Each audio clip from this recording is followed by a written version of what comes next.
सकाळचं पाणी आलं होतं, मग काय पाणी भरायचं चालू होतं. सगळी भांडी वगैरे घासून घेतले होते मस्त चकाचक असे. मग पाणी भरून घेत होते छान असं. पूजाला वगैरे लागतात ना त्यासाठी. मग आंघोळ तर पहिल्यांदाच झालं होतं, आंघोळ करूनच पाणी वगैरे भरले होते. नंतर फरशी पुसून, पाणी भरताना घर भरून पाणी होतं, चिकट होतं म्हणून नंतर फरशी पुसून घेतली, भांडे वगैरे घासून ठेवले होते.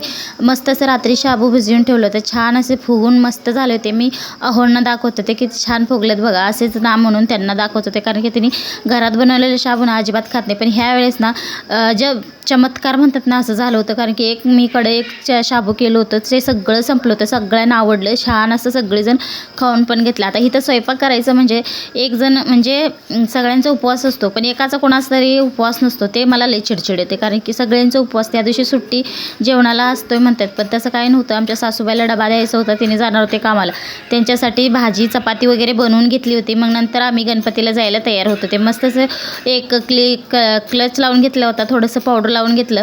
मेकअपचं काय दूरचा संबंध नाही आपला. मग एक ओढणी वगैरे घेतली, छान असं आम्ही मंदिरामध्ये गेलो. आमच्या मंदिरामध्ये गेल्यानंतर ना हे फिक्स आहे, वरती घ्यायचं मुलीसनी आणि त्यांना घंटी वाजवायचं, कारण की माझा पण हातसुद्धा पोचत नाही, माझी पण हाईट इतकी कमी आहे ना, काय सांगायलाच नको. मग नंतर आम्ही आलो गणपतीला, मस्त असं पाया वगैरे पडलं. संकष्टीच्या तुम्हाला सगळ्यांना हार्दिक शुभेच्छा. तुम्हाला उद्या येईल हे व्हिडिओ, पण तुम्हाला मी तरी पण शुभेच्छा देते. मस्त असं फेऱ्या वगैरे आम्ही मारलो. इथं आलं ना एक मनाला एक समाधान भेटतो आणि एक शांती वाटते. मस्त असं अष्टगंध वगैरे लावला. परत रिटर्न आलो तर एवढी भयानक पाऊस पडला ना, अचानकच पाणी झालं होतं. आम्ही एक अर्धा तास तरी आम्ही अडकून बसलो होतो, घरी गेलोच नव्हतो. नंतर आम्हाला भाजी पण घ्यायची होती. ही जण पाऊस येऊ दे काय पण होती, ही म्हणत होती हा किती छान वाटायले मम्मा. मग इथे बघू शकता किती पाणी झालं होतं, पाय बुडत होतं, एवढं पाणी आलं. तर इथं थोडं बाजार वगैरे घेतला. मग घरी आले. घरी येऊसपत्र अनेक काम लागलं होतं मला, ते काय तुम्ही बघाच आता पुढं. दारासमोर एवढं पाणी थांबलं होतं का नाही काय सांगाल. घरामध्ये किचकिच, बाहेर पिचकी. आता झाला आमचा प्रॉब्लेम सुरू. आता खरी सुरुवात स्ट्रगल चालू झाली आमच्या आता घराची. काय सांगते तुम्हाला, सगळं किचनमधनं पण पाणी येते आणि बाहेरून पण पाणी येते. एवढं किचकिच होतं आहे ना काय सांगायला नको. तरी वरच काढत बसला होता. मग नंतर ना मी घरातलं सगळं आवरून घेतलं होतं, कारण सगळ्यांचा उपवास होता. 1-1:30 वाजला होता, अजून भगर तर काही झालं नव्हतं. मग नंतर आल्यानंतर बटाटा वगैरे कापून घेतलं, तेलामध्ये मस्त असं फ्राय केला.